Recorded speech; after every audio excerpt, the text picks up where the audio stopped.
you definitely dug a lot deeper and did more work, and it shows up in your roles in the home as a husband and as a father. And because you are the head of the household, I think that has trickled down to the dynamic and the fluidness of how our family kind of flows and operates now versus maybe even a year ago. It shows up because you're the leader of the household. So when you make changes and you operate differently and you do things differently and you respond differently and you react differently, it trickles down to the other members of the family. And I've seen how that's provided like a new like synergy in our household with me and you, with me and the kids, with the kids, with themselves. It's showing up. So the proof is definitely like in the pudding. Wow. That's So shout out. All right, that's kind of touching. That was touching though. Shout out to you. That was touching because Head of the household. A lot of times it feels like men are not appreciated. So you should sit in that. welcome back to another episode of the Big Dog Talk podcast, and it's your boy Big Charles. It's your girl Big Shay, and I'm in the building. Back in the building, baby. How you feeling, wife? I'm feeling good. Back for another episode of BDTP. Listen, we getting ready to have a good time today, my wife and I. We couldn't wait to get back on the microphone. You couldn't wait to get back on the microphone. Well, you were the one saying that people needed to see you and hear you. So, yeah, okay. Were you not saying that? Yeah, that was last week. So I couldn't wait to get on the microphone. Boy, you like to stunt in front of the camera. You like to stunt in front of the camera for some reason. You made me a podcaster. Whatever, man. But anyway, man, I was just reminiscing on the vacation we had with the family vacation. Yep. How was that for you? Listen, one of the things that I absolutely love is the fact that we get to see the fruits of our labor, right? We work really hard. The grind is definitely serious. And so going on family vacations and just to see, our children being carefree and having new experiences and just having a good time is just like that positive reinforcement that I need as a mom, that everything that we are doing, that I am doing in my role in our household is worth it. It was a good feeling, swimming in the ocean with my boys, watching you relax, watching my daughter relax. And, every morning I would get up and I would just stare at you guys. Like, this is mine right here. This is what God gave me to manage, this beautiful family. And I would have moments of just honesty with myself. Because in my beliefs that family is like the hardest thing that you can manage in life. It's the hardest but most yet rewarding thing I've ever had to deal with in my life. The hardest thing, because at the end of the day, when you're a family man, when you living with a strong alpha female and you have a strong alpha male, it gets rocky in the house. It can get ugly. It can, like, we've had awful arguments, disagreements, and just to look at our family to really be happy. Each individual child, person, I'm happy, saying you smile, saying the kids smile. It just make me think about all of the hard work that I have to do with self. Right. The self-honesty, the self-awareness, the self-discovery, just having a hard truth with myself, the patience I had to dealing with you. Oh. I mean, I'm just saying it's you dealing with me. It's not easy having a family. And sometimes you like, is it paying off? Is it really? Yeah. I could see that. I mean, I could definitely see that. But one of the highlights for me that I thought about is when we were getting ready to go out to dinner, I think to celebrate. And our eldest kid, our daughter, said, she was having a good time with her parents. Right. And she was saying a lot of kids her age are really not interested in having family time and going on family trips and hanging out with their parents. So I just feel super blessed that my kids actually like me.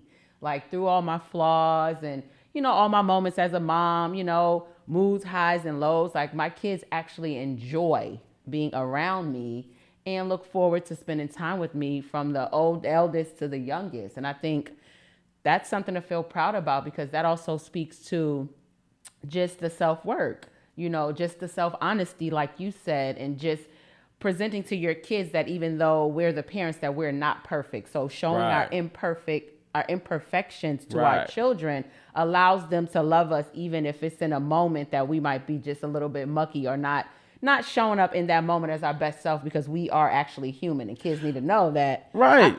I'm human. And they need to know that I am not in the mood right now. And they also know that even when they come to me fussing at them, that's part of my therapy. I feel good sometimes. That's therapeutic? Just fussing sometimes. Sit down, go do something. Go read a book, go downstairs and play. Yeah.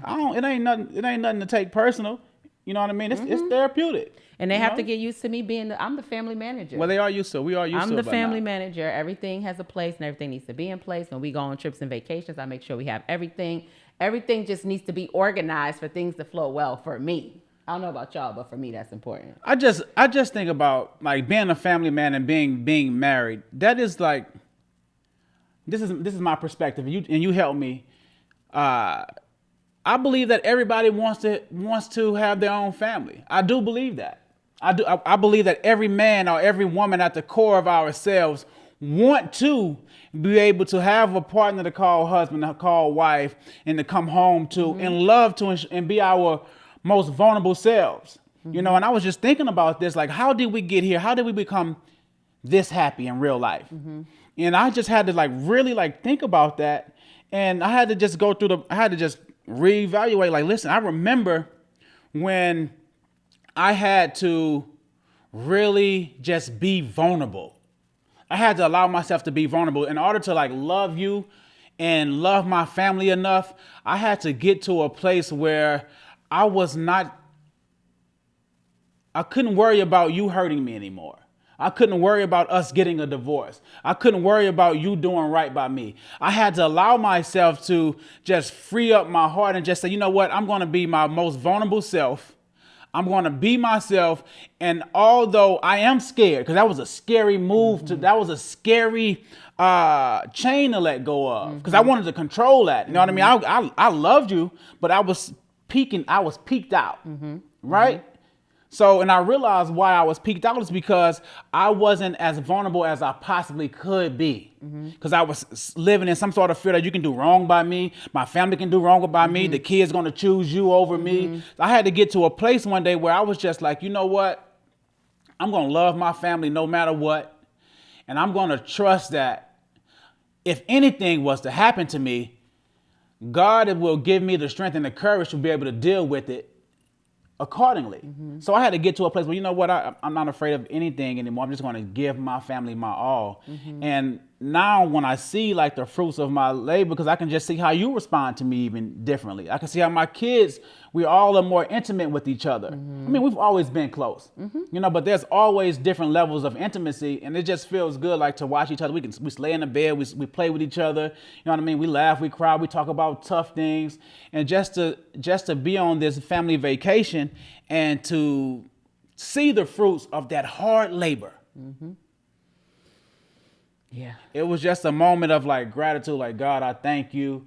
Because I know I'm not who I was in the beginning of our marriage. Right. In the beginning of our relationship. I'm not the same husband. I'm not the same father. You know what I mean? If I check myself now, I used to fuss at my kids a lot in the beginning. It's what I say is what goes. But as I grow and as I evolve and with each child individually, I can just tell our relationships are getting closer and closer. Our family is becoming stronger and stronger. And it was just a beautiful thing to spend with you guys. I mean, even with you saying, your self, your level of self-awareness and becoming more transparent, I can feel that. You know what I mean? I can feel, like you said, you've always loved me at a very high capacity. You've always given me, the liberty and the freedom to operate in my true self based off what that was at that time. Right. Because what I'm learning is that your true self, there's an evolution of that, because you're not. I'm not who I am today, who I was yesterday or last week. Ooh, that was good. Right. So you allowed me to operate in my true self at that time felt great. But I can also feel and recognize that you definitely dug a lot deeper and did more work, and it shows up in your roles in the home as a husband and as a father. And because you are the head of the household, I think that has trickled down to the dynamic and the fluidness of how our family kind of flows and operates now versus maybe even a year ago. Right. It shows up because you're the leader of the household. So when you make changes and you operate differently and you do things differently and you respond differently and you react differently, it trickles down to the other members of the family. And I've seen how that's provided like a new like synergy in our household with Right. me and you, with me and the kids, with the kids, you know, with themselves. It's showing up. So the proof is definitely like in the pudding. Wow.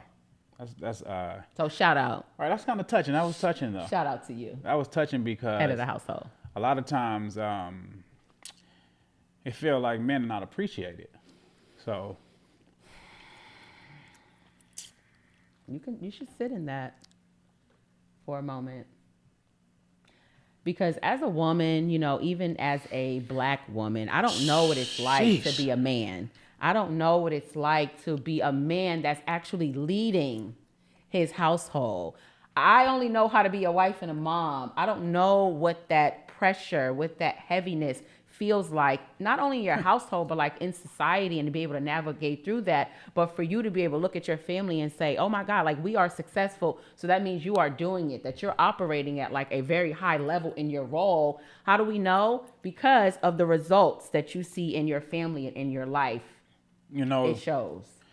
I watch a lot of people, and this is no shade. This is no shade at anyone. I watch a lot of leaders on social media, in certain communities, and we talk about how family is so important. Mm-hmm. But these leaders that speak on families, they don't have families. And I'm not saying that to throw any shade at them, but I'm saying that this is a different kind of ball game. When you have to manage yourself, when you have to deal with a partner that has their own identity, when you have to manage your wife, your children, yourself, your entire household, and that takes a lot of work. Mm-hmm. I've said before that a relationship is like the catapult it's the melting pot for transformation. Mm-hmm. So when I hear you give me this appreciation, it makes all of this the work it makes it more valuable, makes it more fun, because it seems like in today's society that men aren't appreciated, mm-hmm. and then the ones that are talking about the family men, they don't have that experience, and to be a family man, it takes a certain level of mastery. God don't give you what you pray for. God give you what you can manage. Mm-hmm. And what do I mean by that? There's a scripture in the Bible that said God come to give. He wants us to have dominion over this earth. Mm-hmm. And one of the syllables for dominion is master. Mm-hmm. Another syllable for dominion is management. Synonym. No, I'm sorry. Another synonym. Yeah. Synonym. What did I say? Syllable. I'm sorry. Okay. Another synonym for dominion is master and management. And there's no way that you can have dominion over anything if you don't master managing yourself. I cannot manage my family if I don't manage myself. So it takes so much time to spend with myself, so much looking in the mirror, so much self reflection, so much self discovery, so much honesty, so much truth, so much suffering. Yeah. In order to manage this empire. So thank you for giving me that shout out and that appreciation, because it is hard. This is any man that's a family man and they're managing their household. Everyone is happy. The man is happy. The woman is happy. The children is happy. The dogs are happy. The cats are happy. If you are that man, hats off to you. Hats off to you. And just because I'm practical and I believe in like application, I kind of want to just elaborate a little bit, because we're talking about you being a successful head of your household, a successful father, a successful husband. Mm-hmm. But one practical thing that I saw you do, and I thought that it was like, when I saw you start this whole practice, I was like, what is Big Charles doing now? Because if anybody knows him, nobody really knows him like I know him, but to know him is to know that he always comes up with something that requires like repetition, like an insane amount of repetition, certain amount of times a day, for a certain amount of weeks, for a certain length of time, in order to change a behavior. So I remember when you were doing, your phone was going off and it was saying, respond, not react, or react and not respond. Yeah, respond and not react. Respond and not react. So I remember when you took yourself through that whole journey of making sure that you were aware of how you responded to things and that you didn't just react. Right. And from the outside looking in, I didn't think it was silly at the time, but I was just like, oh boy, this is something else that Big Charles is doing. But I think that from like a practicality perspective has had a lot to do with you changing the direction of how you reacted to certain things and certain people, how you responded to certain things, certain situations, and certain people. Right. And it allowed you to like just elevate your self-awareness and realizing that you control that. Nobody gets to control your world. You're totally in control of how you respond to every single situation that life presents itself. Because reality is, I have the same demons to battle as any other human on this earth. You think I don't hear voices that saying you don't need your family? You think I don't hear voices saying that, you know what, you probably can go elsewhere at times? You don't think I have these thoughts in my mind, especially like when we are arguing? You know what I mean? You don't think at times like, you know what, my kids don't appreciate me? But my point I'm making is we all have these demons or these battles that we have to deal with, and it takes putting yourself in a certain environment. It takes driving out old habits. It takes self-mastery. It takes repetition. It takes unlearning and relearning. It takes a renewing of the mind. I'm realizing that my old ways are not working for the direction I want to go in. Right. And I can't ask my family to be accountable if I'm not holding myself accountable. Right. As a man. Right. So I'm always I'm always challenging myself to just be better, because I know that there's a next level regardless where you are in life, what phase of life you're in. So with all of that being said, right, all this self-work and, right, me giving you recognition for the husband and the father that you show up to be, the leader. Right, husband, wife, leader. You cried 2 minutes in, but that's okay because you felt like you were getting your flowers and, you felt appreciated. I like that. I love that for you, right? She got me cry, I don't care. I love that for you. I'm tough. I love that for you. I love your softer side. However, I have a question. Yeah. In regards and in alignment, like what we're talking about, if you met Big Charles, would you like you? If I met me, so let me ask you: Am I meeting me as an adult, as a mature adult? We can let this evolve. So if I am me, and if I'm looking at myself and I'm observing myself, yeah. If I met me right now, I would absolutely love me. I would absolutely love me. I love me. Okay, talk about it. Listen, when you have someone, you don't gotta convince me, Big Charles. I'm not. I like you too. No, I'm not trying to convince you at all. I'm not. I'm saying I am that in love with myself. I love the person who I am. I love the straightforwardness. I love the heart that I have. I love you need to get it together. I don't talk to no one how I don't talk to myself. True. I don't ask anyone to do anything that I'm not doing. I love being challenged. So if I met me right now, if I met another me, baby, you are blessed. I would be blessed. Big Charles, can you meet another Big Charles? Man, you won't meet another one. So if you met you right now, would you like you? So I love this. So you're like, nah, because I'm not going to tell y'all. No, in all honesty, kind of like what you said, if I met Big Shay right now, who I am today, I would absolutely love me too. Right. Because I think that I show up to the world, I keep it real. I show up every day who I really am. And I couldn't always say that. Stay by the microphone, please. I couldn't always say that. Didn't you get these good mics so I could look and talk to you? All right, okay, I'm sorry. All right. I show up to the world exactly how I want to present myself, regardless of what people may think, if they judge me or not. I really don't care. So I live a life that like no holds bars. Like I really don't care what people think about me. But I also know that I'm super giving. I'm super loving. I know that I have a super warm side. I have a very nurturing side of me that people seem to gravitate towards. Right. And I'm like the mama bear, to those that are close to me. I love catering to people. I love serving people. So if I came into my presence, I would think that I was super dope because I'm also very multi-dimensional. Like I'm from Harlem, so you're gonna get that hood side. I'm a businesswoman, so you're gonna get that good professional side. I love to have a good time. I love to celebrate life, celebrate people. So you're gonna get like so many versions of a one person packed in one that's just like irresistible. Yeah. That sounds amazing, but we all irresistible. We all have something on the inside of us that we can't see of ourselves. That's annoying to another person. Absolutely. Because with being a mama bear, that also means that you're kind of bossy.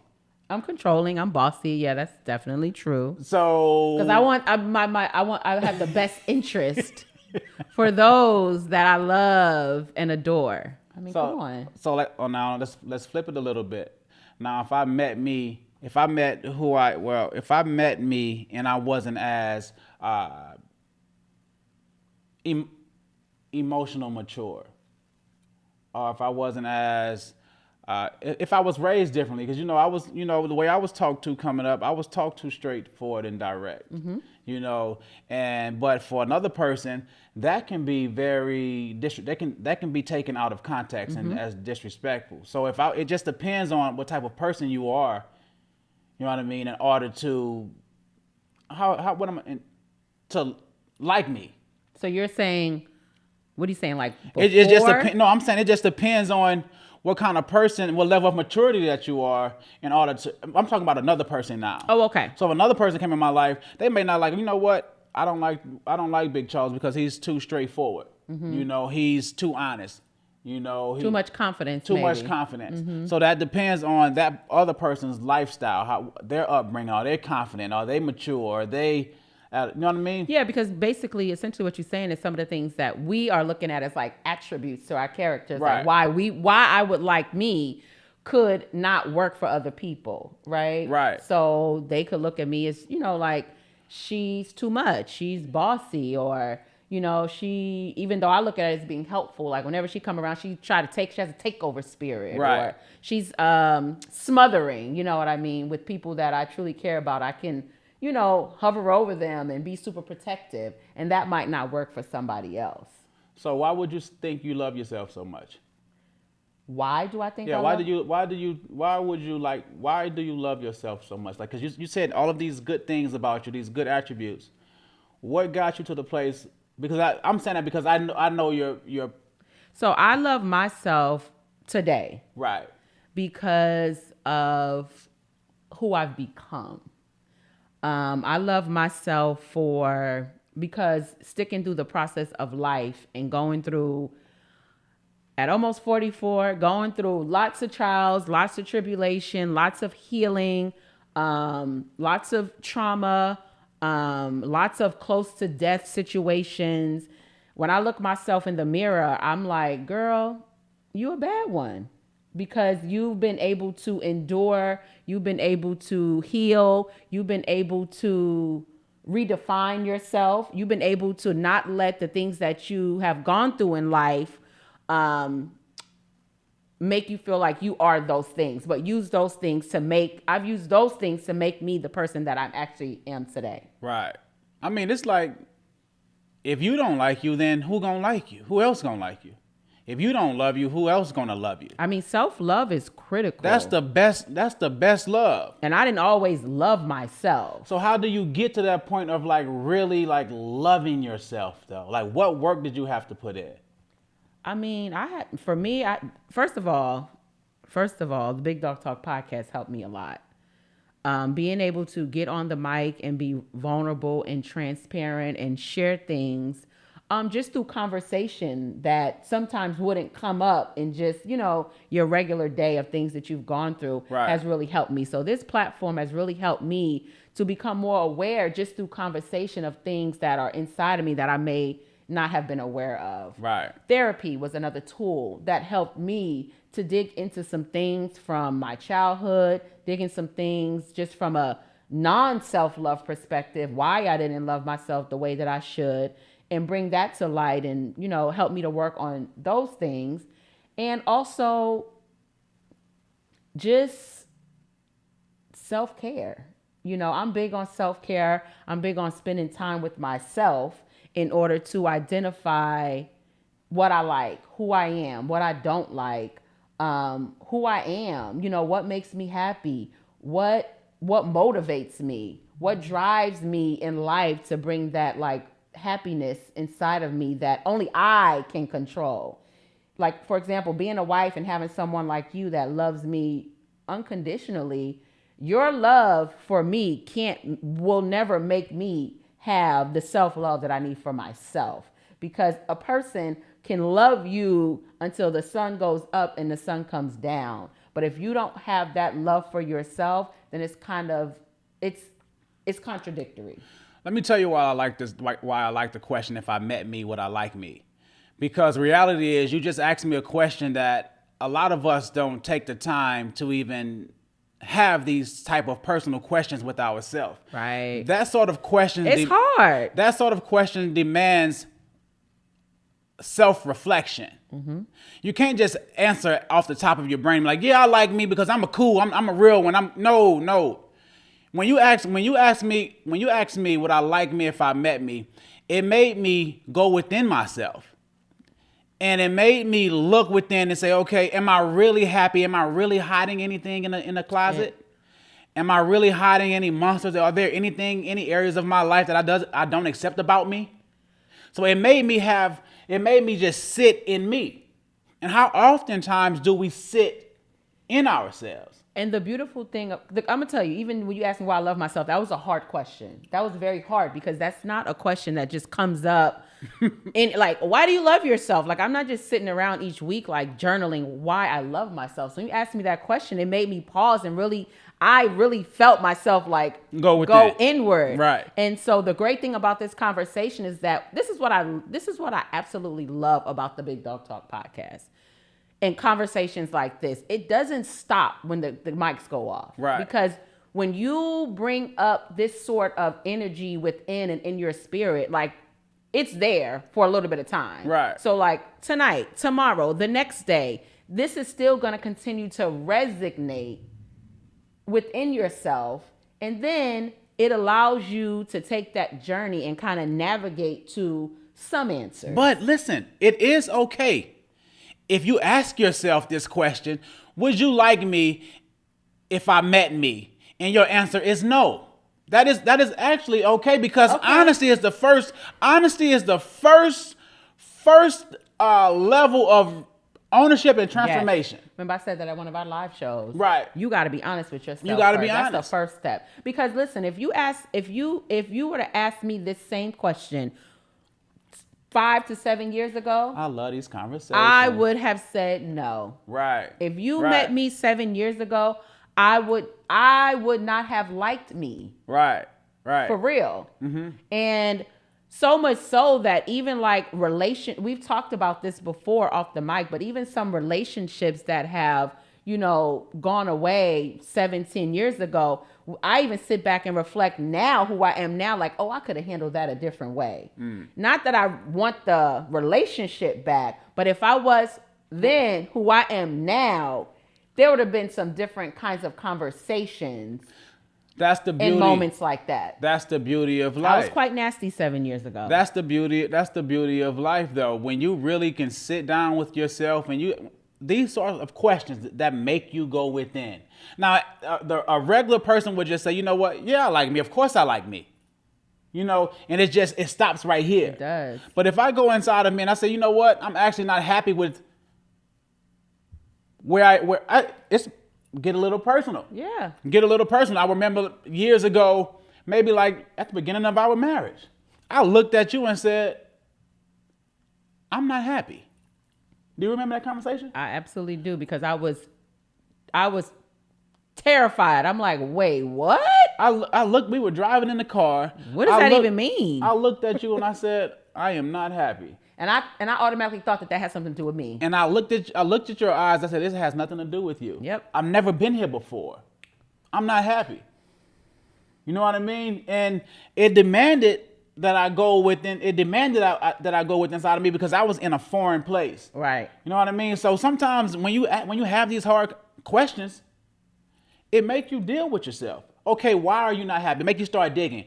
Why are you not happy? What's bothering you? Mm-hmm. What keeps popping up in your mind, your consciousness every single day? Okay, am I going to dwell in this, or am I going to start looking up things to problem solve? Am I going to start reading books? Am I going to start talking to friends? Am I going to go to church, go to therapy? Right. Am I going to change my environment? How am I going to change my way of thinking? Am I going to unlearn some things? Right. Am I possibly the problem?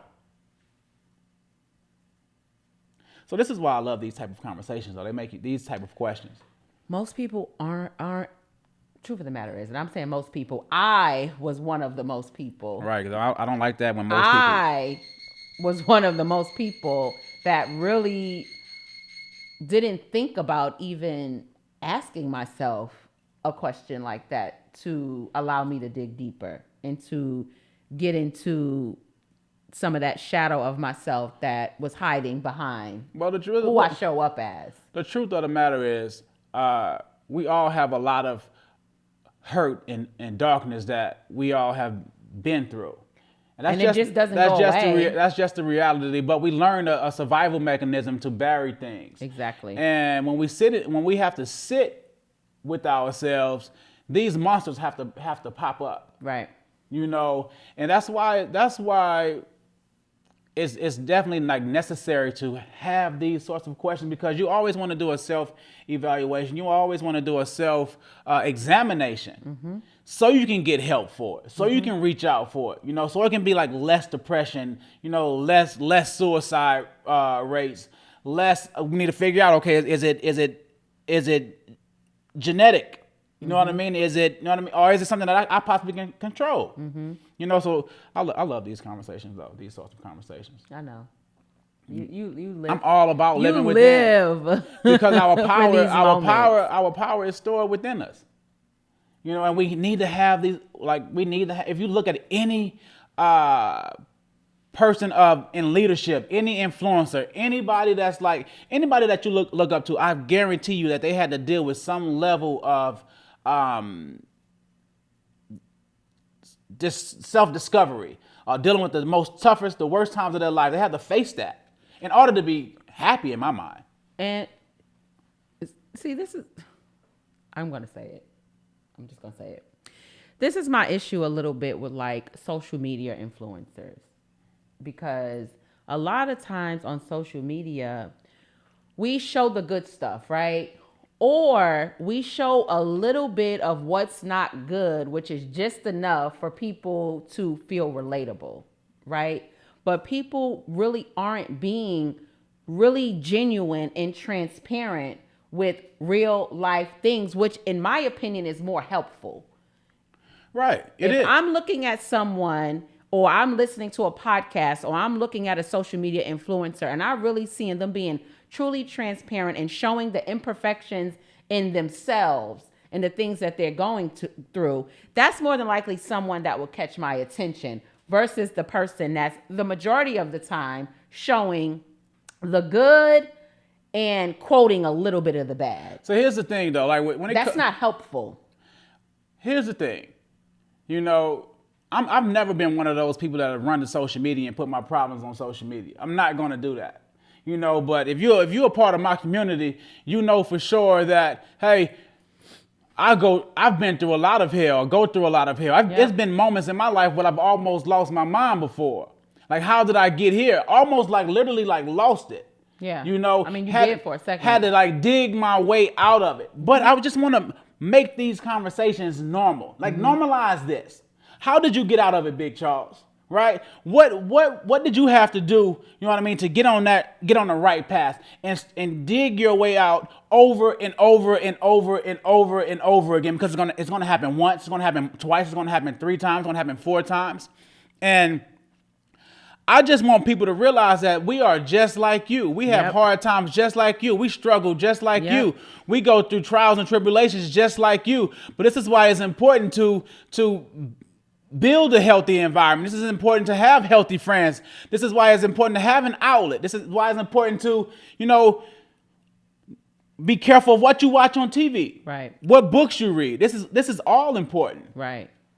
And for me, I've had some of my most vulnerable moments on the podcast. And that's why when we originally started this conversation, I said that the Big Dog Talk podcast has really helped me tremendously, because I'm no big, I don't put a lot of stuff on social media, but for those that listen to Big Shay on the podcast, I've had some extremely vulnerable, transparent, ugly cry healing moments on the podcast. And so that's why for me, this is definitely one of my number one tools that I use to continue to dig into myself, to continue to ask the hard questions to myself, to continue to work towards, showing up as the best version of myself in that space and time, and just continue to do the work, because people aren't having these sorts of conversations just at the dinner table, at the restaurant, and just, in passing. This is hard. I know when you asked me in the beginning, would I really like me? And I came off as like confident and arrogant. Right. It's because when you put so much work in,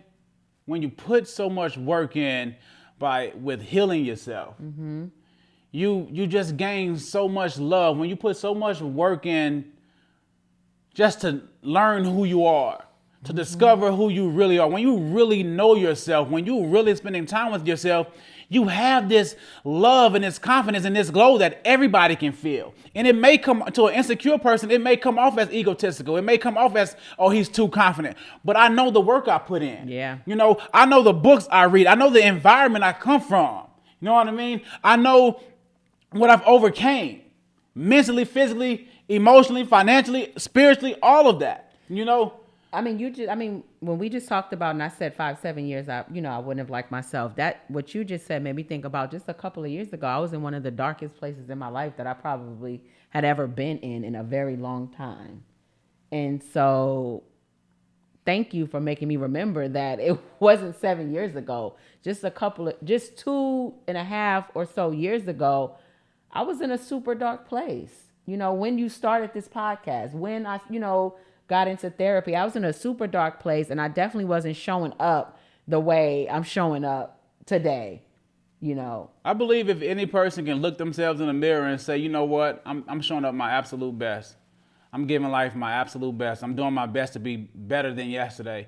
I'm doing my best to live my life in honor of, turn my pain into purpose. I'm doing my best to turn all of my pain into purpose. I'm doing my best to live my life in a way that's pleasing to God and to my family and to my mother and to my father and most of all to myself. Yep. Know what I mean? To my ancestors. Know what I mean? Before me and after me. If you can look yourself in the mirror and say, I'm doing my absolute best. I'm doing my best.